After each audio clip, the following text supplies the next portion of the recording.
Hello YouTubers and welcome to another video. This is an answer video to Jeff Kempin's My 100 Sub Contest Crazy 8. I found this channel, Jeff Kempin's channel, through Psycho's Platters, who had just added me as a subscriber and wrote a very nice comment to one of my videos. So when I had a look at his channel, I also found this contest, so I thought, well, it's a deadline March 18th, so I thought it's a good opportunity to take part of it because tomorrow it will be too late. So, of course, now I am also a subscriber of Jeff Kempin's YouTube channel. The idea is, though, to pick 8 favorite albums from any year ending in 8, in any format. Yeah, so well, I'm going to stick to vinyl, and it says Crazy 8s. I don't know if he put just crazy just because it's a fun word to have, but I thought, well, okay, maybe I'm trying to find some records that are in any way a bit crazy, and one for each year ending in 8. 8 records, one for each year ending in 8, so 8 records. That's 8 decades. Let's see, 2018, 08, 98, 88. We go back to 1948 if we were to pick one record for each decade. Is that possible? Yes, it is. For me it is anyway. So I'm going to do that even if it wasn't a thing that it was a demand, because maybe for some collectors it wouldn't be so easy to find old records from 1948 or 58 or whatever, but okay, enough waffling. Let's start by with the newest, and then we'll go back to the oldest. The first one is the probably least crazy of these albums, because it's 2008 in March. I haven't got that many records from 2008 yet, but this is one of them, and it's a really good one. It's a Swedish duo, First Aid Kit, with their album Ruins.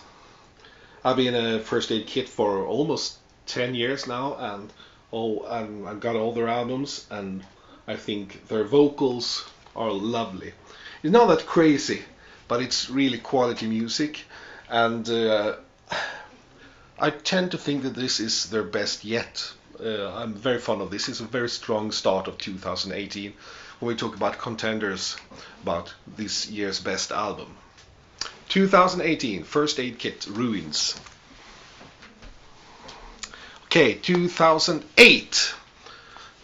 We'll stay in Sweden. I'm from Sweden, so we'll stay with the Swedish music here. It's a group called Detektivbyrån and their album Värmland. This may not look too much, but it is a very lovely album. It's an instrumental group. They don't exist anymore. 2 of the members are playing in another very interesting and nice group called Vintergatan, that I've been talking about before. They made 2 albums, and this is one of them, Värmland. They mix. It's very difficult to describe their music. It's progressive, it's playful. They like to use weird. They like to use xylophones, accordions, weird synthesizers. Yeah, it's very difficult to describe. But have a look at YouTube. There are lots of material from them on YouTube.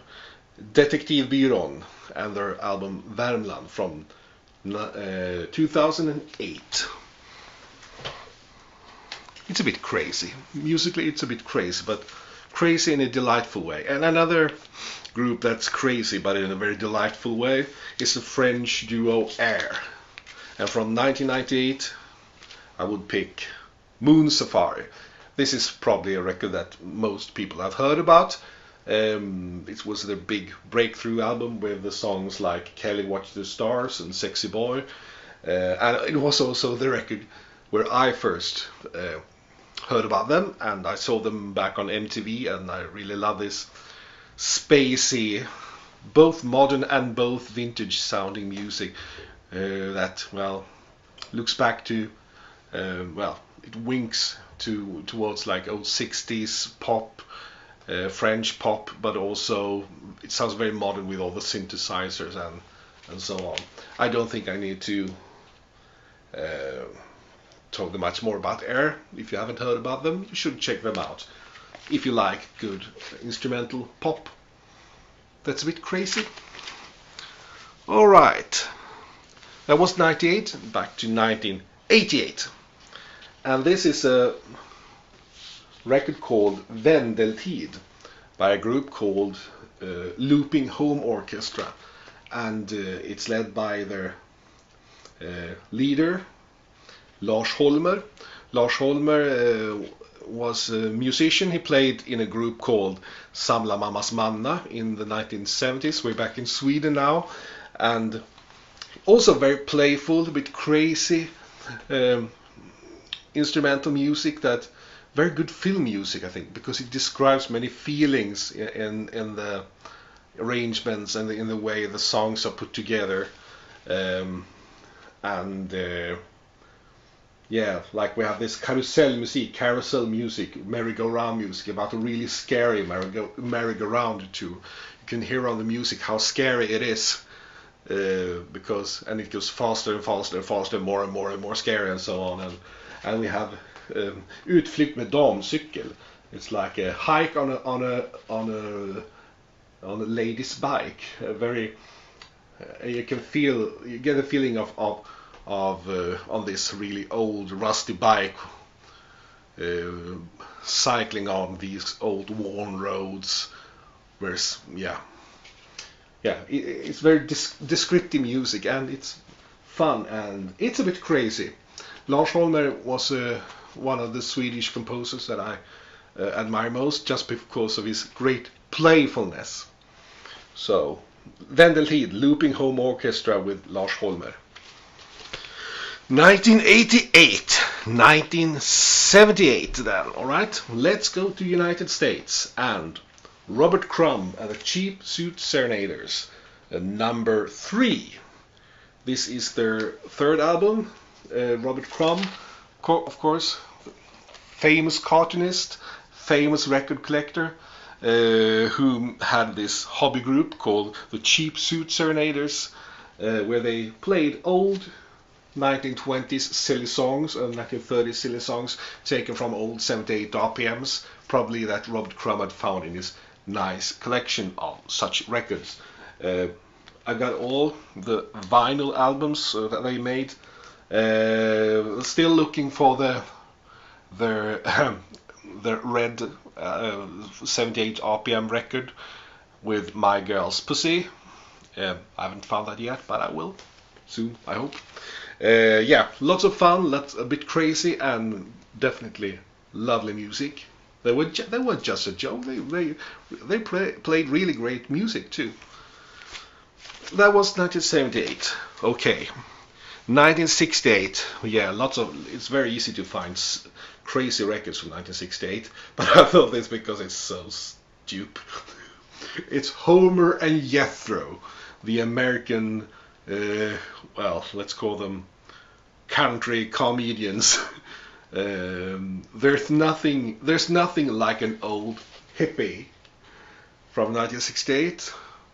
I don't know if you can see it all, but well, they have all the 1968 paraphernalia looking like hippies with the other sitar. Here he's trying to light up a banana, smoke a banana. Lots of references to the youth culture back in 1968, like hillbilly hippie comedy. I mean, when I found this, I just fell over laughing. The senior citizens of the psychedelic scene. Because I've known about Homer and Jethro for many years. I think first time I've heard them when they guested on a Spike Jones record where they made, was it Pagliacci? They made a hillbilly number of Pagliacci, I think so. So when I found this, I just could resist, and it's great fun. You know, dated, alright, dated, a bit dated, but still. Oh yeah, well, another fun thing, produced by Chet Atkins. Isn't that marvelous? Right, 1968. Let's go back to 1958. And then we have a Danish record here by a Danish jazz pianist called Ole Dixon and his trio, Ole Dixon Trio, on the Metronome label. Warning, this guy is crazy. Maybe that's why I picked it. It's very nice, pleasant piano jazz, and by a pianist too, and he was also an actor. I don't know that much about him, other than that he died quite early. I think he was younger than he wasn't even 40 when he passed away in the 1970s. But and a very nice jazz album that I found some years ago. But to be quite honest, I don't know that much about him, and when I search info on internet, I don't get that much useful information either. So yeah, warning, this guy is crazy, by Ole Dixon and Ole Dixon Trio from 1958. Right then, the final record, 1948. That was the year that Columbia introduced the long playing record. So, do I have any record from that year? Yes, I do. I think I've showed it before. And this is definitely crazy. So it fits this video perfectly. It's this. Victor Borge program. CL6030. CL6000 was the first vinyl record series that Columbia issued. It's a 10-inch, as you may see. So this is CL6030, and it was the 13th vinyl record or vinyl album, non-breakable. And I think it's an early issue because they have these generic pink sleeves. And well, Victor Borge, famous Danish pianist and comedian who had a great big career in United States. Was very popular there in the 50s and 60s, and yeah, don't know really what to say, but this is by far the oldest vinyl record in my collection. And when I checked through the list of the first issues that were issued by Columbia on this first series, on this CL6000 series, many of them were records that weren't that interesting to me. I thought, okay, yeah, no, I don't think I would like to listen to this. But this is Victor Borge. I've been a great fan of him since I was a kid, and I saw him on television in the 1980s. So this is the crazy record in this video. Well, okay, I haven't been talking now for 8 minutes. I've been talking for 30 minutes, but I guess that's alright. Thank you for watching, and thanks for a very good idea, Jeff. Very good idea for a video, and I thought it was very inspiring, very fun. And I haven't checked that many of your videos yet, but I will, and you got a new subscriber in me. Thanks, and bye.